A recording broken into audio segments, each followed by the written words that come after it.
Alright, welcome back folks. Another edition of WrestleRant here today. Hopefully you guys are doing well and enjoying your Sunday. I am Graham G.S. Matthews, and as the month of May rolls on, as do my reviews of every installment of Judgment Day as seen in the WWE Network. Today breaks down the 2004 installment of the show right here, right now. So kicking off the show, a tag team match between Rob Van Dam, Rey Mysterio, and the Dudley Boys. A really, really good tag team match. I love the chemistry that RVD and Mysterio had. I think they would later go on to win the tag team titles together. And RVD and Mysterio kind of stuck in a weird place. They really didn't have anything else going for them at the time. RVD, I believe, had just gotten drafted to SmackDown. Rey Mysterio just got done, or would, I think right before he would go back into the Cruiserweight division with Chavo Guerrero. But in the meantime, aligning with RVD to create a very fun tag team. And the Dudley Boys, what else can you say? One of the greatest tag teams of all time. And I love me some Dudley Boys having a very fun outing here against RVD and Mysterio in a near 15-minute matchup. And may I remind you, no tag team titles on the line. This matchup actually went longer than almost every other match in the card with the exception of the main event. So that goes to show how much time and how much faith they had in these guys to go out there and rip it up, and that's exactly what they did. An excellent opener, really, really enjoyed it. The final finishing sequence was also very well done, with Rey Mysterio hitting a double 619 on the Dudley Boys, RVD following it up with a 5-star frog splash to pick up the victory for his team. So an excellent opener and one of the best matches on the show, in my opinion. Up next, Torrie Wilson versus Dawn Marie. Well, before this, Kurt Angle came out, blaming Torrie Wilson for the reason why he was in the wheelchair to begin with. So he added a stipulation at the last minute that if Torrie Wilson was to lose, she would have had to leave the WWE. So a little bit more being put at stake here. That kind of made the match more suspenseful. Not really. I mean, neither of these two are really known for their wrestling skills, but it was a fine match for what it was. It was nice to see kind of something out of the ordinary because, of course, the year prior at Judgment Day 2003, we got the bikini contest between Torrie Wilson and Sable, which, of course, was entertaining for any male viewer out there, as I said in my review. But it was nice to kind of change it up a little bit with some in-ring action. I mean, albeit it wasn't great, but for what it was fine. And Torrie Wilson emerging victorious and retaining her job in WWE. Up next, the debut of Mordecai against Scotty 2 Hotty. Mordecai, aka Kevin Thorne, as he would later be known to be in WWE on the ECW brand. I talked about this in my Great American Bash '04 review, and they also showed a vignette for the debuting Kenzo Suzuki as well, who would later make his debut on the SmackDown brand. And like I talked about my Great American Bash '04 review, you know, they debut these three new guys, these three fresh faces, and all three of them failed in the next few months. Mordecai went nowhere. Not Scotty 2 Hotty. Kenzo Suzuki went nowhere. He was around for maybe about a year or so. Maybe got a tag team title run, I believe. And other than that, he went nowhere. And then Luther Reigns, who was also seen on this show as the bodyguard for the then SmackDown general manager, Kurt Angle, was also not going anywhere. So it was kind of a failed experiment for all three guys. A very over-the-top gimmick. Something that would work in Lucha Underground, and I don't want to go off tangent, you know what, I don't want to go off topic here, but it works for Lucha Underground when they do over-the-top stuff because it kind of fits in with the universe and the stories they're trying to tell. When they kind of do this kind of shit in WWE, whether it's 1995 or 2004 or 2015, it just doesn't work. You know, it just comes off as way too hokey. And from what I understand, they were setting this guy up with a feud with the Undertaker. That obviously did not pan out. There's been a lot of guys who have been set up as opponents for the Undertaker, but that's the only purpose they have. I don't know if you remember him, but it was like in a very, very brief video package on an episode of SmackDown. I think back in 2008, it was a video package or a brief vignette for debuting Vade Hansen, I think his name was, and he was going to be set up again as an opponent for The Undertaker, and they scrapped that, and he was later gone from the company. So they really don't have any, plans for these guys beyond feuds with The Undertaker. The only guy that has ever had a feud with The Undertaker right off the bat that has had staying power in WWE has been Kane. That's the only guy they brought in to work with Undertaker right off the bat and has stayed and created an iconic career for himself. Everybody else, from Heidenreich to fucking Mordecai, to Hayde Vanson, to Giant Gonzalez, for God's sakes, all went nowhere. So the match was okay. I mean, the guy was nothing special. The commentators were raving how impressive it was. It really wasn't that impressive. I mean, I enjoyed Kevin Thorne. I think he was a good athlete. He really wasn't going to go anywhere, though. The vampire thing wasn't much better. But this gimmick was just not getting over, and it did not surprise me in the least. They eventually pulled the plug on it. Up next for the WWE Tag Team titles, Charlie Haas and Rico. I tried to pronounce it like Ricardo Rodriguez, but that did to no avail. Defending against Hardcore Holly and Billy Gunn.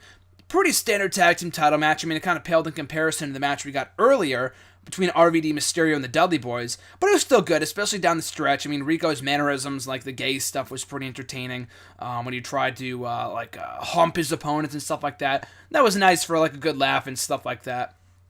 And this was, of course, 2 years, I believe, removed from the Billy and Chuck stuff. And that was one thing about this matchup that kind of surprised me. They did not, I don't think they mentioned it at all. Maybe they mentioned it in passing, I'm not sure, I might have missed it. But from what I understand, they did not really mention that at all. And I know 2 years went by, but it still would have benefited the match if they told the story of how Rico and Billy Gunn were once, associated with one another during the whole Billy and Chuck and the Rico angle from 2002. Speaking of which, I tweeted this out while watching the show the other day, that the Billy and Chuck theme song, I've listened to it so much in the last, few months and watching old pay-per-views. They've been a Backlash, they were fucking WrestleMania 18. On this show, you hear that song so much, and Rico later used a remix version of it when, even after Billy and Chuck broke up, he used that song as his own, the You're So Good To Me song. I think Santina used it for a while in 2009 when she was around. I was exposed to that theme. I was exposed to the song first when she was around in 2009 before I found out it was the theme for these guys too. But it's starting to grow on me, and listening to it so much on these pay-per-views, it's starting to grow on me, which is scaring me a little bit. But Charlie Haas and Rico, kind of a random tag team, but the story they were trying to tell was that Rico with Miss Jackie were kind of going up and down the ramp, or the walkway, I should say, and Charlie Haas kind of had a fear. He was having flashbacks, I guess, something like that, and he did not want to walk in the walkway. Hardcore Holly and Billy Gunn, again, a very random tag team. Both guys, when I first heard Hardcore Holly's music, I thought Crash Holly was coming. I don't know when he passed away. He might have passed away before this, actually, and he was definitely already gone from the company, but he looked like Crash Holly for a second because he was so blonde by this point in time. But I was surprised. I mean, I guess they really didn't have anything else for these guys to do on SmackDown at this point in time. So it was kind of a random pairing, but still, nevertheless, though, solid tag team match. Charlie Haas and Rico emerging victorious, still the WWE Tag Team Champions.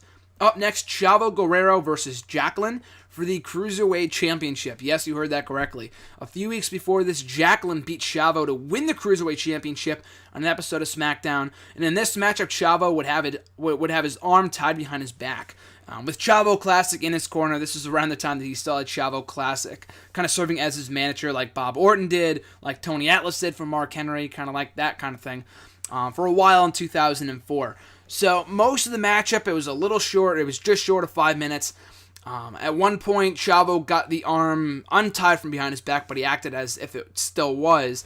And while Chavo Classic distracted the referee from ringside, Chavo pretty much just spent the entire matchup just beating the shit out of Jacqueline, hitting a powerbomb on her, the gory bomb to finish her off. So a pretty one-sided matchup. I mean, I can't even call it fun because most of the matchup was just kind of one-sided with Chavo pretty much dominating the entire thing.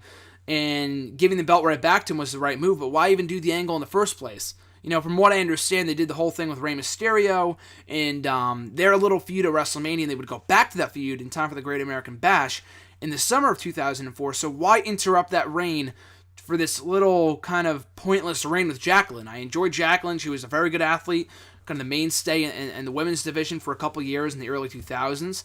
But, other than that, I mean, this really was kind of a pointless program. I don't know where they went with it after that, but I'm pretty sure they kind of transitioned into the feud between Chavo and Rey Mysterio over the championship, where Rey Mysterio would eventually win. So I don't know what the whole point of that was, but, it was okay. I wasn't, offended by it or anything like that, but I don't know, it just kind of felt like a waste of time. Up next for the United States Championship, John Cena defending against Rene Dupree, one of SmackDown's newest acquisitions at this time, via the WWE 2004 draft.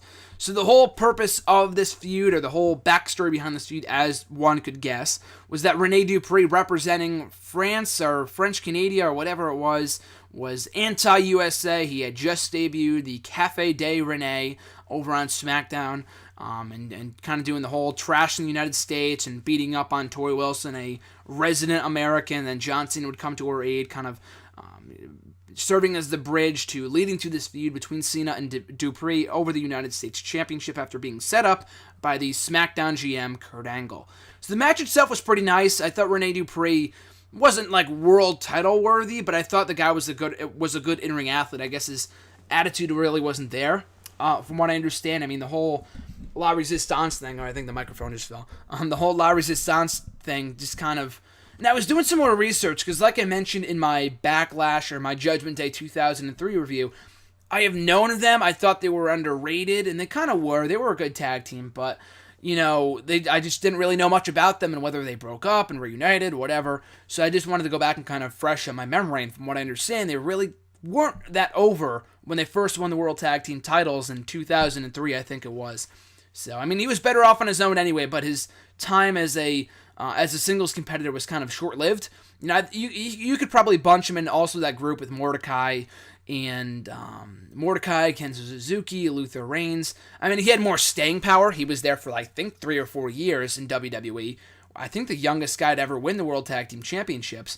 But other than his one-off program with John Cena over the U.S. Championship, in which he never ended up winning, it was kind of a pointless, he never really ended up going anywhere on SmackDown. I think he was just kind of a tag team guy. I think he actually tag teamed with fellow failure Kenzo Suzuki for a while.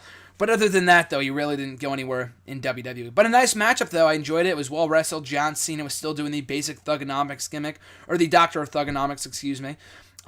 Pretty standard matchup, pretty nice down the stretch. The crowd was thoroughly behind John Cena the entire time, pro USA. Now we're seeing it 10 years later, also over the United States Championship, also with Rusev, or also with John Cena, and instead of Rene Dupree, it's Rusev, and hopefully Rusev does not, suffer the same fate as Rene Dupree and just becoming irrelevant after this feud is over.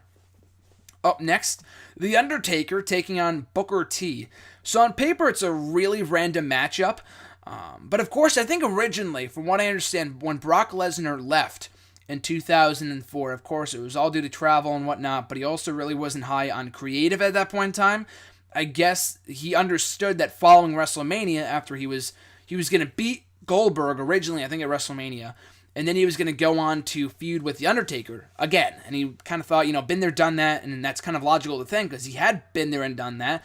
They did the feud in 2002, they did the feud in 2003, and granted, they always had good matches, but The Undertaker was going to go over. I mean, from what he understood, he was just being set up to be fed to The Undertaker. And like I said, he was already kind of been there, done that, so why stick around for that? And then he left.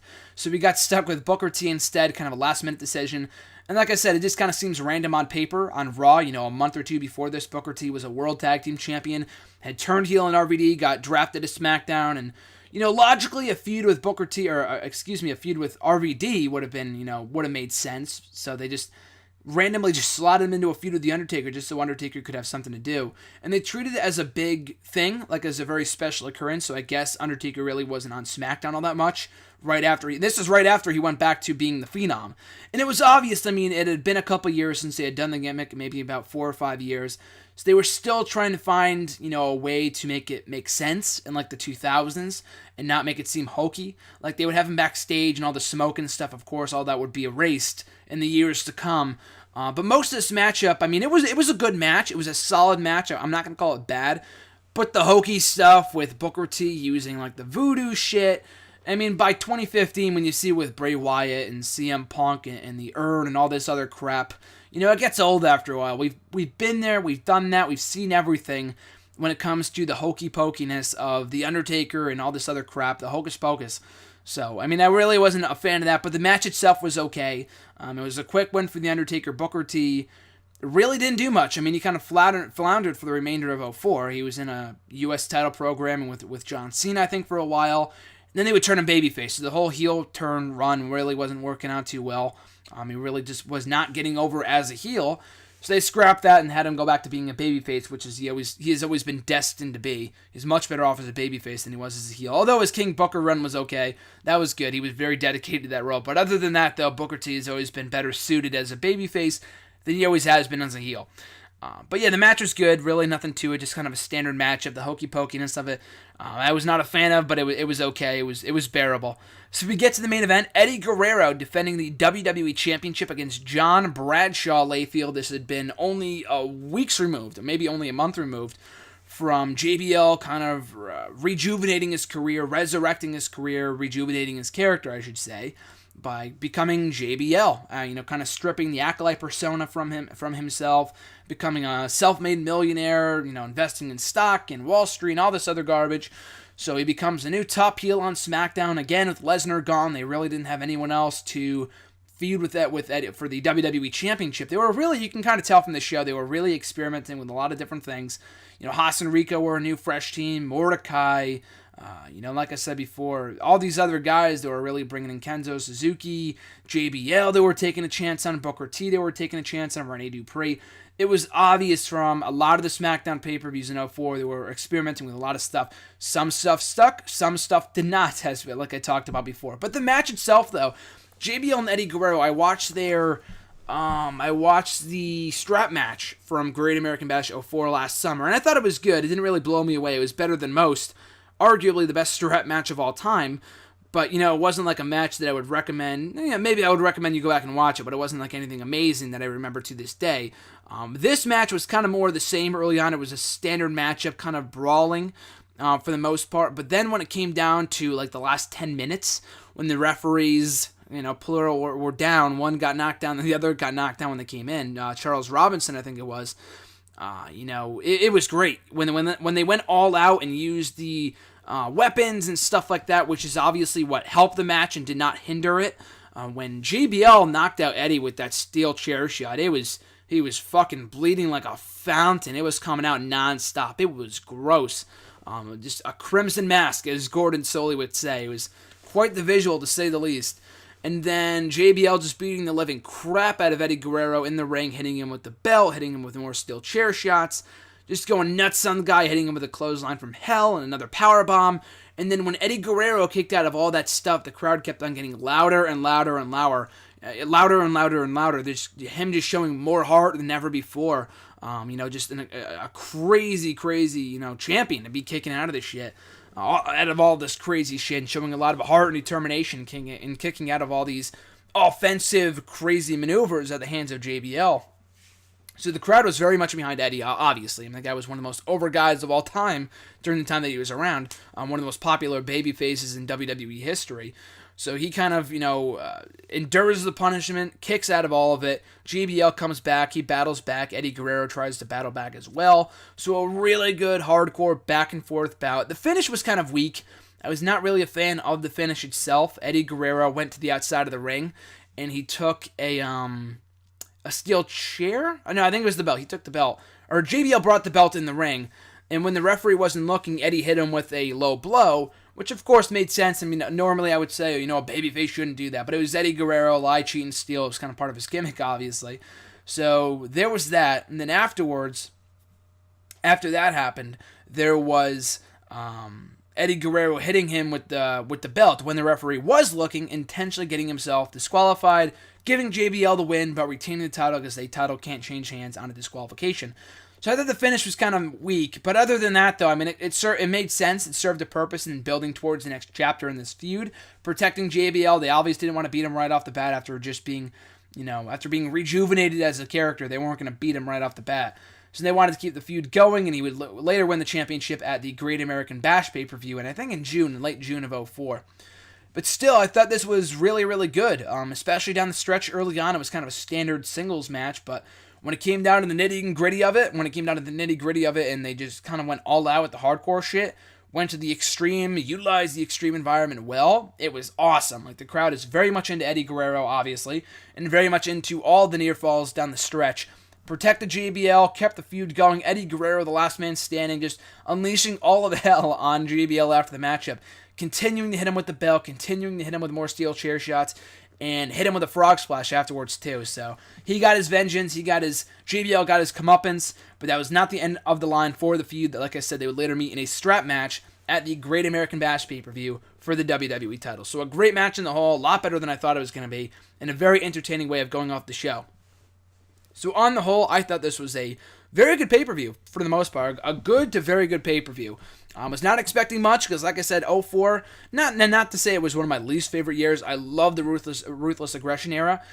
But just in watching summer pay-per-views from the 2004 time, Great American Bash 2004, it just really wasn't high in a lot of the things that SmackDown was trying to do. But, even a month before that, even a month before Great American Bash, they were really obviously setting up a lot of different things here. The JBL and Eddie stuff, while tasteless, I guess you can call it, because of all the immigration talk and whatever. By the way, the heart attack with Eddie Guerrero's mom, I thought, 2004 or not, excuse me, I know a lot of the stuff they did back then was kind of risque. It wasn't PG, so they could do what they want. PG or not, you just don't do shit like that. The Eddie Guerrero mom having a heart attack thing, I just thought that was completely tasteless, especially given the fact that Eddie Guerrero, died of a heart attack in 2005, a year and a half later. Obviously, we weren't going to look into the future and, predict the future or anything like that, but I don't know, just to even pretend, to even fake that someone had a heart attack, I thought was stupid. Someone reminded me on Twitter that they did that with Eddie too, where he had a heart attack during a match. I don't know, just stuff like that is very tasteless to me. That was kind of made me feel uncomfortable while watching it. But other than that, though, I thought it was a great main event. The rest of the card was pretty solid as well. The two matches you should go to way to see are easily the opener between RVD Mysterio and the Dudley Boys. Again, no stipulation, nothing on the line, just good old-fashioned, entertaining tag team wrestling, if you're a fan of that. And then the main event, very hard-hitting, very personal between JBL and Eddie Guerrero, so I love that matchup as well. Taker and Booker T, Cena and Rene Dupree, good matches, nothing great, nothing you need to go out of your way to see, but both were, good to decent matches. The Chavo and Jacqueline stuff I didn't really care for, but it was fine. The same thing with Torrie Wilson versus Dawn Marie. Mordecai versus Scotty Tuati. Standard squash match, nothing else to it other than that. And a good tag team title match, too, between Charlie Haas, Rico, Hardcore Holly, and Billy Gunn. So I give the show a thumbs up. I thought it was enjoyable. Make sure to go back and check it out on the WWE Network for free for the month of May. So make sure to check out that pay-per-view at your leisure. But in the meantime, and in between time, you guys can catch me on Twitter, at WrestleRant, on Facebook, at facebook.com/graham.gsm.matthews. Make sure to check out nextEraWrestling.net, my website where I write about pretty much everything, review every other show, Raw, SmackDown, all the pay-per-views. Payback tonight. If you're watching this before Payback on the WWE Network tonight, make sure to check back on Sunday night, later tonight, for my full written review of WWE Payback 2015 as seen on the network. So make sure to check that out. Of course, make sure to like, comment, subscribe, and share this video. All support is greatly appreciated. I'll be back tomorrow with another hashtag AskJSM video here on the channel, but on Tuesday, my review of Judgment Day 2005, headlined by an I Quit match for the WWE Championship between John Cena and JBL. It's going to be a great show. Looking forward to watching it and reviewing it here on Tuesday. Thanks for listening, folks. Enjoy Payback tonight, and I'll catch you guys down the road.